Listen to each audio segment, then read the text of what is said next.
Prendre des initiatives pour l'exercice 85.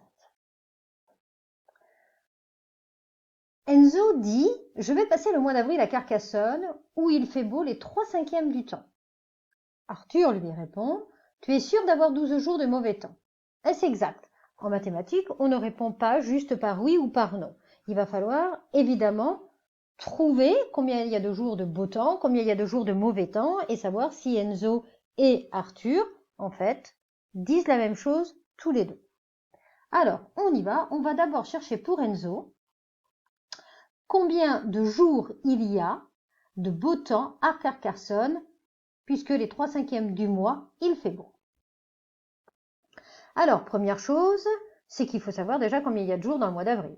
Au mois d'avril, janvier, février, mars, avril, on est dans un creux là de notre main, il y a donc 30 jours. Donc, Enzo dit les 3/5 du temps, il fait beau. Donc, je vais chercher les 3/5 de 30. Je vais donc partager 30 par 5, puisque 5 est le dénominateur. Donc, je prends 30 et je partage par 5. Partager, c'est diviser, ça fait donc 30 divisé par 5, ça fait 6. Donc, une part, c'est 6. Or, moi, j'en prends 3 parts, puisque le numérateur, c'est 3. Donc, prendre 3 parties, en fait, c'est faire 6 fois 3, 18.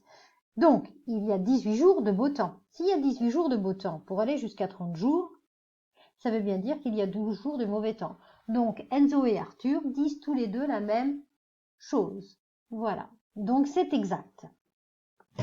Alors, le dernier, qui est le numéro 94, je crois, lui, il est beaucoup plus compliqué. Et ça, en fait, c'est très intéressant.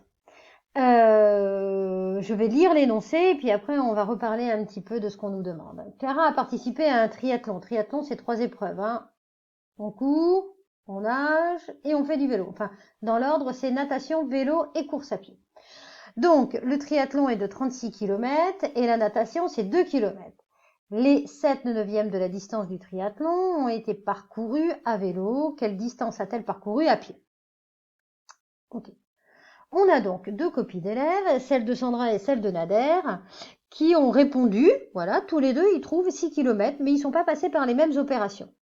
Le fait est que, à quoi correspondent leurs opérations, on ne sait pas. Et c'est bien ce qu'on vous reproche quelquefois. C'est qu'il faut expliquer, en fait, pourquoi, en fait, Sandra a fait 36 divisé par 9, pourquoi elle a trouvé 4 et que le 4, elle l'a multiplié par 7, etc. En fait, tout ça, il faut l'expliquer, sinon, ça sort d'où? On ne sait pas. D'accord?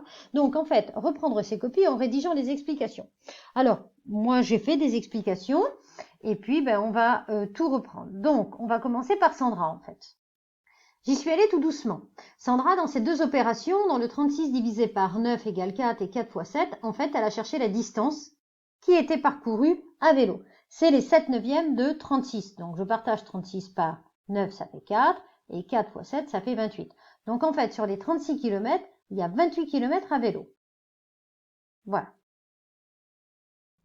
On continue. Alors, elle aurait pu faire plus de détails, mais elle a fait en fait une grande opération qui trouvait tout de suite la distance de la course à pied. Donc, voilà ce qu'il faut chercher. Il fallait écrire distance de course à pied. C'est la distance totale moins, la distance à vélo et à la natation. Vélo 28, natation 2. Donc, tout ça, ça fait 30. 36 moins 30, ça fait bien 6 km. Donc, la distance à pied, c'est 6 km. Voilà. Donc, ce qui manquait en fait sur Sandra, c'était distance en vélo, voilà, et distance à pied, ce qui expliquait exactement ces opérations. Passons à Nader, qui est un petit peu plus compliqué, lui. Alors, Nader, la première opération, c'est 9 moins 7, je crois, 9 moins 7 égale 2. Donc, 9 moins 7 égale 2, oui, donc ça veut dire que l'ensemble natation-course représente 2/9. 2/9 de 36. Alors, 2/9 de 36, on fait 36 que je divise par 9, d'accord? Et après, je multiplie par 2. En fait, au lieu de faire 2 étapes, comme nous on fait là, sur les corrections que vous avez depuis hier, on peut l'écrire en une seule opération. On commence d'abord par la division par 9 et après on multiplie par 2 et ça fait 8. Voilà.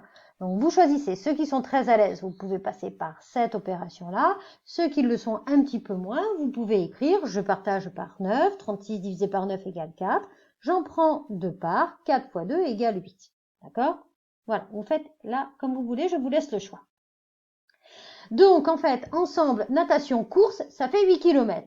Mais on sait quoi? On sait que la distance en nageant, c'est 2 km. Donc, je vais prendre ces 8 km, je vais en enlever 2 et ça va me faire 6 km pour la course à pied.